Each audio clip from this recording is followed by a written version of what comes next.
Yeah, perfect. Hello, everyone. Welcome to Mindset Monday. I am Christine Colzing. And I'm Karen Arts-Harmon. And we are very excited to have you with us today. We're going to let the algorithm catch up, and we'd love to know if you're watching live, type live in the comments. If you're watching the replay, please type replay in the comments. We'd love to come back and see who is here and answer any questions that you have, connect with you, and help you on your path to becoming a powerful creator. One of the key aspects of the framework that we use here at Align and Design Your Life is to know your type. And this is a big component of one of our three main frameworks, aligning your mind. So when you're aligning your mind, aligning your focus, and aligning your energy, you become the most powerful version of yourself. You become someone who can choose your thoughts, your feelings, and your actions. And when those things align, you are truly creating the business that you want, the lifestyle that you want. You're able to create the lifestyle first, choose what you want, and then build your business to support it. You're able to set boundaries, have balance in your life. You're able to honor your energy, know where you're going, have clarity about your business and your life. And so one of the main aspects of that is to know your type. So what do we mean when we say know your type? And that's all about the Enneagram. So I'm very excited to have Karen with me today, not just because she's my twin sister, but because she is our resident Enneagram expert coach. And so we're going to dive right in to what is the Enneagram. And before we get there, let's just talk about what knowing your type can do for you. Yeah. So if you're someone, raise your hand. I want to see that raise your hand emoji. Raise your hand if you are someone who gets stuck in self-sabotaging patterns. Maybe you're someone who gets stuck in overthinking and procrastination. Maybe you're someone who gets stuck in doing all the things and feeling overwhelmed. Maybe you vacillate between the two. Sometimes you're overthinking and not taking action. Sometimes you're taking too much action and you're feeling overwhelmed. But there's patterns that you consistently engage in. For me, I'm more on that overdoing, doing too many things and feeling overwhelmed side. You're a little bit more on the overthinking and so putting things off side. Yeah, for sure. Yeah. And what is the reason that we tend to, that's always my pattern. That's the place I always get stuck, is in that same thing.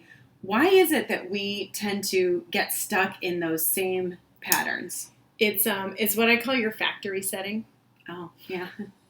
Which I think is such a great descriptor.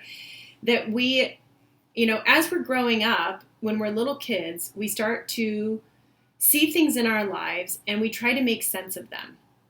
And of course, when you're making sense as a 6-year-old or a 10-year-old, you don't really have a bigger field of knowledge or a bigger space of perception of what's actually going on around you, right? So you start to make meaning.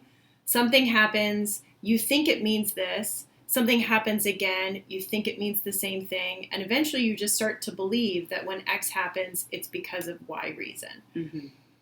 And without understanding how the world works, understanding life outside yourself, understanding, grown-ups do things that have nothing to do with you, you end up creating a way of thinking, a way of seeing the world that just matches that belief. And when you get past the ages of 6 or 10 or 15 or 20, you may still be seeing the world that way when you're 30, 40, 50, or 60, without going back and questioning, gosh, is this true? Is this way of being or seeing things or these patterns I'm in actually true? And are they actually helpful? So you've created a way of seeing the world, of coping, of strategizing, of getting by when you're a kid. Yeah. And that develops your perception of the world and how you fit into it. Exactly. It's sort of the lens that you see the world through. Right. It's like if you had a bunch of different pairs of glasses, and every single morning you could choose which pair of glasses you wanted to see through, but every single day you still picked up the same pair, and every day you just picked up that pair, and that's the one you put on, and that's how you saw the world. That's what it's like. Okay. There's lots of options. You just have, by default, your factory setting just had you pick up that same pair. And now that's how you see the world and how you see yourself in the world. Right. Yeah. And so when you don't even know that you're wearing the glasses, right, you get stuck in habitual patterns, ways of thinking, ways of behaving, ways of seeing the world. Ways of feeling, right, that get you stuck. This is where we see self-sabotage, the overthinking, procrastinating, doing too much, feeling overwhelmed, a whole plethora of problems, right, where we get stuck. Okay. It's because we've created this way of seeing the world that worked for us, and when we don't realize that this is just our perception, it keeps us stuck. Right. Okay. And when we don't realize there's other ways of perceiving. Oh, that right. all those other glasses could give you a different way of seeing the world. Right. But you're so used to picking up that one pair that it's hard to know that any of the others could be more clear or more illuminating or more insightful. Okay. Yeah. Yeah. So what do we do? So you get to know your type. So the Enneagram is a system that helps you understand what pair of glasses you're always picking up and why. So it's a great way of understanding why you do what you do. It isn't based just in what you're doing. It's not looking purely at your behaviors, but the motivation behind your behaviors. Why do I overthink and procrastinate? Why do you take too much action? Yeah. And when you know that reason why and the things that you're doing, then you can more consciously move from just habitually overthinking or habitually doing too much to actually being a conscious choice maker, to actually making choices about stopping the overthinking and just taking action, or slowing the action down and just being for a moment. Yeah. So the Enneagram itself is a spiritual and psychological tool for growth. I think we should take a look at what it actually looks like. Yeah. Because it is a symbol. It's an actual map. So let me see. I'm just going to pull this up really quickly. While you do that, so the Enneagram's been around for a really long time. The beginnings of discussing this sort of transformative pathway happened back with the ancient Greeks. So we're talking 4,000 years ago. Oh, wow. Yeah. Plato actually was really one of the first people to start this idea of, we come into this world as whole, perfect beings, right? If you put a bunch of babies together in a nursery, you would see them all as beautiful and perfect. There wouldn't be a baby that you point out and go, I don't know, you're not really doing enough. Or you should really perform more, or you're overthinking. We see it because we know as babies we come into this world with this wholeness to us. That's sort of the symbol of that circle you see on the Enneagram. But as we grow up, we start to see ourselves as separate from our caregivers first. Until the age of 2 or 3, babies, little toddlers, see themselves as still connected to their caregivers, as kind of being the same as their parents. And then as you start to see that you are separate from them, you start to see that you're separate from others. And we create these personalities that almost keep us separate from ourselves. Our personality or our ego keeps us from that essential being, from understanding and remembering that our true essence, who we really are, is perfect as it is. It's whole, it's worthy, it's enough, it is exactly as it should be. And so this symbol, or this understanding of kind of coming back to our true selves, has been in our history in lots of different ways. We sometimes call it philosophy, we sometimes see it in religion. This symbol of transformation, of sort of uncovering those layers of our personality to get back to our essence. We see it in ancient in mystic religions of Christianity and Judaism and Buddhism and Islam and all the world's major religions have had this same idea of coming back to our true self. So it's not becoming someone else. No. It's not becoming something different than you are, which I think is what we're often told is what will fix what's wrong with us. Oh, yeah. Well, nothing's wrong with us. Right. First of all, there's nothing wrong with us. Right. But what we're told oftentimes is that if we want a different experience in life, we have to be different. Yeah. Right? We have to become someone that we're not. Mm-hmm. When really what allows us to change, to create the change that we want in our lives, is to really become more of ourselves. Yes. By shedding the layers, by shedding the beliefs, the Patterns. misperceptions, the patterns, the old ways of seeing and perceiving, so we get back to the essence of who we truly are. Exactly. Yeah. Exactly. Yeah. Love that. So, this spiritual tool, the Enneagram, has been around for thousands of years. And it's really this idea of transformation. This symbol, if you look at it, again, you'll see these arrows moving through. And it's really just the idea of how nature transformed. Like, think of the Grand Canyon's a great example. This little trickle of water over time will break down and transform rock to make this massive canyon in the earth. It's bringing it back to this essence. It's this natural transformation. Mm-hmm. And we can go through the same thing. This transformation of understanding ourselves better, of releasing what's not working for us, of getting back to our essence, getting back to that whole self. And you can see that circle encompassing it all. It's really getting us back to that. Mm-hmm.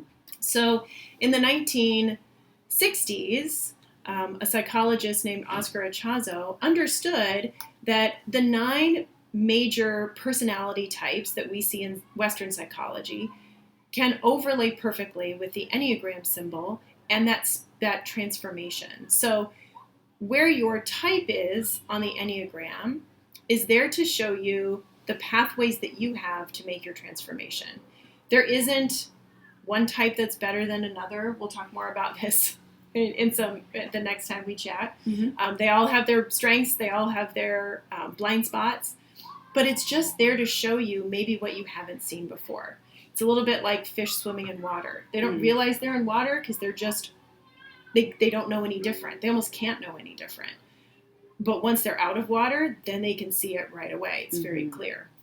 So the beauty of this that I love about the Enneagram, I think, is really different than all the other sort of personality typing systems out there, is twofold. One is that it's looking at why you're doing what you're doing and not just your behavior. Mm-hmm. Because you are going to overwork for certain reasons. Mm-hmm. Another type is going to overwork for very different reasons. Right. And understanding why you're doing that is going to help you to pull back on that overwork. Yes. I overthink for certain reasons, but I know another type overthinks for a different reason. Right. So when we both understand why we're overthinking, we can pull back on that and actually get busy and take some action. Right, because most personality typings are really about behavior. Yeah. And then wanting to change on the level of behavior. And we know that changing on the level of behavior is rarely what works the best. Right. We see that every January. Make a resolution. Everyone makes a resolution. They want to be healthier. They try to change behavior by getting a gym membership or hiring a personal trainer or buying their subscription to HelloFresh, or whatever. They're going to change this outside behavior, but they haven't taken the time to look inward to create awareness around why they've been stuck in patterns of not exercising, or why they've been stuck in patterns of numbing out through eating, or whatever that is that's led them to a place where they're no longer comfortable with where they are. But changing on the level of behavior before knowing why leads to canceling the gym membership in March, because just trying to change behavior is like pushing a rock up a hill. It's like pushing a marshmallow-sized boulder up a hill. Right. Every time you push, it's not going to go anywhere. Exactly. It gets harder and harder. So what you want to do is really look behind, and many, Myers-Briggs, DISC, all those things can be strengths finders, can be fun, can illuminate some things, but they're all based on the outward behavior. And the Enneagram takes that to a much more essential place, right? Into the essence with the motivation why. Exactly. Once you understand that, then change becomes so much easier. So much easier. Yeah. Yeah. And so the other thing I really love about the Enneagram is not only does it look at all of motivation more so than behavior, but it's a beautiful balance between the spiritual and the psychological. And when I say spiritual, that doesn't necessarily mean religious. For some people that could be. But spiritual can be meditation. It can be journaling. It can be present moment awareness. Being mindful. Yeah. It can be taking a walk in nature. Mm-hmm. It can be a lot of things to a lot of different people, which I love because that works best for me. Mm-hmm. Paired with the psychology. So the psychology is really understanding why you're doing what you're doing. The spirituality gives you the time to unfold that and get into the inner work of healing it. Yeah. You know, if I know why I'm doing something, I can just know it. But if I don't take the time to give myself the space to unravel it, think about it, process it, meditate on it, work through it, then I just have knowledge, but without any action. The ability to heal it and work through it. I love that combination. Yeah. That's a great way to express that. And I think a lot of systems are just the psychological. We're just going to tell you what you're doing. Maybe not even so much why you're doing it, but what you're doing, and here's what you're going to fix. And you can get a little ways with that, but you're not going to get as far with it. Right. And on the reverse, if you're just using a spiritual way of changing, it can get into a dangerous category of what we call spiritual bypassing. Yeah. Where you're not looking into your inner self. You know, it can be a lot of positive reframing. Yeah. Like, someone did something wrong to you, just forgive them. Well, some things can't be forgiven. Or maybe you need to look at boundaries you need to set, or ways that they have not honored your boundaries. Mm-hmm. You know, that's the psychological part of it. So it really brings a balance to a connection to both of those that is, there isn't another system or map in the world that does that. Yeah. And so that is what I really love about it, is it gives you both the spiritual and the psychological so that you can actually do something about what you're learning about yourself. And in a really unique way for you. Yes. Because I think another thing that we see a lot in therapy and the mindset world is a very one-size-fits-all approach to change, right? You know, you have this problem of self-sabotage or imposter syndrome or overthinking or overwhelm, and someone has found a solution for themselves to that problem. And then they globalize that. Mm-hmm. Well, this is the solution that worked for me, therefore it should work for you. Wrong. Then you apply, you take it, you go, I have those same problems, right? Yeah. That's me. I hear you have those same problems. I'm going to do what you've done. But then you do what I've done, and you don't get the same result. No. Right? And how many times has that happened to you? Right. Right? That you're looking for a way to change. You want something different in your life. And you're applying the action steps or the advice that someone else is giving you because it worked for them. Right. And you're finding that it's not working for you. And that's because you're different. You're unique. You're not the same people. The same growth path for me, the way that the things I need to do, the space I need to take, the path I need to walk is not the same as yours. Nope. It's the same. It's very similar to other people who have my personality type. Yes. So people who have my personality type can follow what I'm doing and they will get similar results. Right. But you would not be able to do that, right? No. So I love that the Enneagram is like your unique roadmap to your personal transformation and change. It's so specialized, which makes it so useful. And what's fascinating is that we'll talk about this on our next Mindset Monday. Yeah. Is more about the types and what the types look like and kind of how they work. But what's great is the transformative path of the Enneagram, that spiritual path, is specifically designed for each type. Right. So the work that I'm going to do to grow in my type 6, is different than the work Christine is going to do as a type 3. And I think we're a great example as twins who grew up in the same house with the same parents and the same Schools, school, same friends, friends. same everything. And yet we still both see the world through a very different lens. Mhm.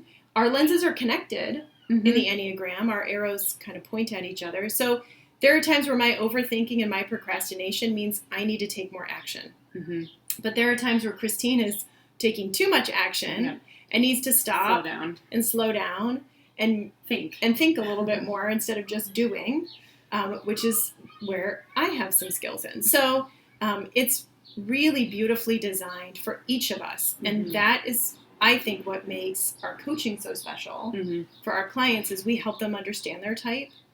And especially when I'm coaching them, and I know you can do this too as an Enneagram teacher, that we can give them advice that's specifically designed to help them. Yeah. It's a unique path of growth. Yeah. Right.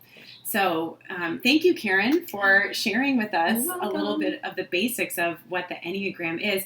Karen and I will be coming to you live on future Mindset Mondays to talk more about the Enneagram. So stay tuned. Be sure that you are setting your alarms to join us live if possible. If not, make sure you're coming back to watch the replay. Let us know either way if you're watching live or the replay. We'd love to come back and chat with you. And we'd love to know if you could post in the comments, what is your Enneagram type, if you know it? And if you don't know it, what was one thing that you were excited about hearing today? What was one aha that you took away from today's Mindset Monday? So we're excited to hear what you have to share. We'll come back and join you in the comments. And we will see you all this week inside Align and Design Your Life. Remember, we are here for you. We have an 8 on the call. Awesome. We are here for you. This group is for you. It's for your growth. It's where we offer free training, free coaching, and a very supportive community of other people who are on their unique path for growth. And so we really want to encourage you to use this group. You're welcome to ask questions, to post about what you do, to share information, to connect with the coaches. We are here to support you, and this community is for you. I love it. We've got an 8, a 2, a 1. Awesome. Can't wait to hear more. And again, if you don't know your type, just let us know what is one aha that you took away from today's Mindset Monday. What's something new that you've learned? Ooh, another one. Awesome. Great. So, Karen, anything else? If you have questions about the Enneagram, type them in the comments and tag me in it or hashtag ask a coach. Yes. And one of us will pop in and answer. If you haven't met me yet, I could talk about the Enneagram all day long. So super excited for your questions. Because that's my happy place is talking about the Enneagram. So feel free to drop those comments below. Great. Thank you all so much. Thank you, Karen. Thanks, Christine. Looking forward to our next Mindset Monday Enneagram, and we will see you soon in the group. Goodbye.